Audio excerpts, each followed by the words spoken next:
2024 বৰ্ষত 8 কেজি ওজনৰ প্ৰায় 16 কোটি টকাৰ ড্ৰাগছ দাহন কৰা হয়। এই কথা জানিবলৈ দিয়ে আৰক্ষী অধীক্ষক ৰাজেন সিঙে।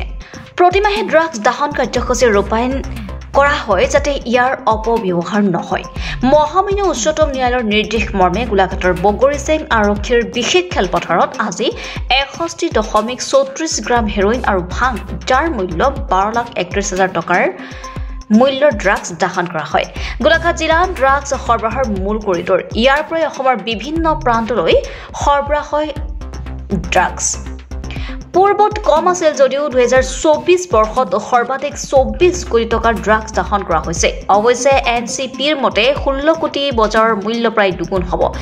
মাৰ্কেটিক্স কণ্ট্ৰল বৰ্ডৰ মূল্য অনুসৰি 1 কিলোগ্ৰাম হেৰোইনৰ মূল্য 2 কোটি, কিন্তু আন্তঃৰাষ্ট্ৰীয় বজাৰত ইয়াৰ মূল্য 5 কোটি টকা।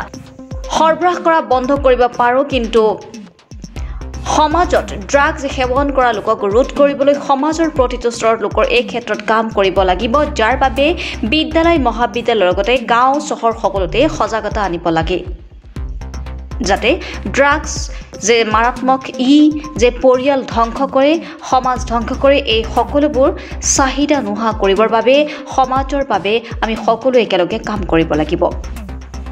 গোলাঘাটৰ পৰা চন্দন কৰ্মকাৰ ৰিপৰ্ট লাইভ অসম।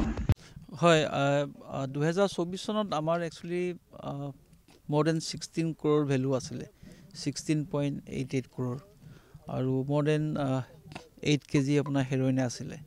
আৰু আপোনালোকে জানে আমি প্ৰত্যেক মাহেই আমি ড্ৰাগছ দাহন কৰোঁ যাতে কোনো ধৰণৰ ড্ৰাগছ যাতে অপব্যৱহাৰ নহয়, আৰু এজ পাৰ সুপ্ৰিম কোৰ্টৰ অৰ্ডাৰ মতে আজিও আমি এইখিনি কৰিছোঁ। আজি এই মাহত বেছি নাই, অনলি 61.34 গ্ৰাম, আৰু লগত আৰু বেলেগ আপোনাৰ ভাং আছে।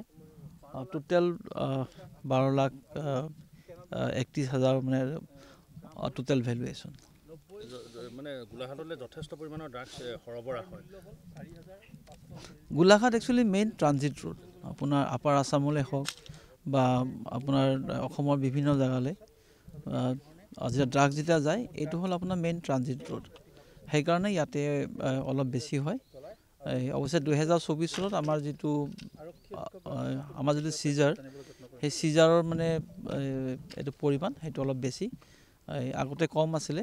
আমি 2024 চনত আপোনাৰ অকল হেৰোইনে আছিলে more than 8 কেজি, আৰু তাৰপিছত বাকী বেলেগবিলাকো আছে, আৰু টোটেল সেইকাৰণে 16.88 crore ভেলু এজ পাৰ আপোনাৰ NCB যিটো ভেলুৱেশ্যন। একচুৱেল যিটো মাৰ্কেট ভেলু সেইটো ইয়াতকৈ প্ৰায় মানে দুগুণ হ'ব।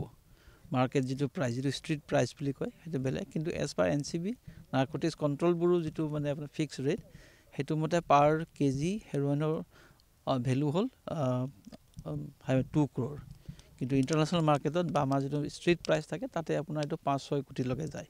গতিকে আমি যিটো 16.88 crore যিটো কৈছোঁ, practically it is more than 30 crore। এই একচুৱেল কথাটো এনেকুৱা যে আমি ল' এনফৰ্চমেণ্ট এজেঞ্চিয়ে আমি একচুৱেলি আমি ধৰিবহে পাৰোঁ। আমি যিটো আপোনাৰ ছাপ্লাই আছে, আমি ছাপ্লাই চেইনটোহে আমি বন্ধ কৰিব পাৰোঁ, কিন্তু ডিমাণ্ড যিটো চেইন আছে, যিটো সমাজত যিটো মানে ড্ৰাগছৰ ব্যৱহাৰ কৰা বা যিখিনি ড্ৰাগছ বেপাৰী আছে, সেইখিনিত আমাৰ একচুৱেলি সমাজৰ প্ৰতিটো স্তৰৰ আপোনাৰ মানে মানুহক বা যি সংগঠন আছে তেওঁলোকে এইটো কাম কৰিব লাগিব। স্কুল কলেজে হওক বা বিভিন্ন সংগঠন বা আমাৰ সমাজ বা গাঁওবিলাকত, পৰিয়ালবিলাকত আমি এটা সজাগতা আনিবই লাগিব যে ড্ৰাগছটো বেয়া, আৰু ড্ৰাগছে গোটেই পৰিয়াল, মানুহৰ জীৱন আৰু সমাজ একেবাৰে নষ্ট কৰে। সেই যিটো ডিমাণ্ডৰ যিটো বস্তু, সেই ডিমাণ্ডটো এইটো বন্ধ কৰাৰ দায়িত্ব এইটো সমাজৰ। Reporter live Assam.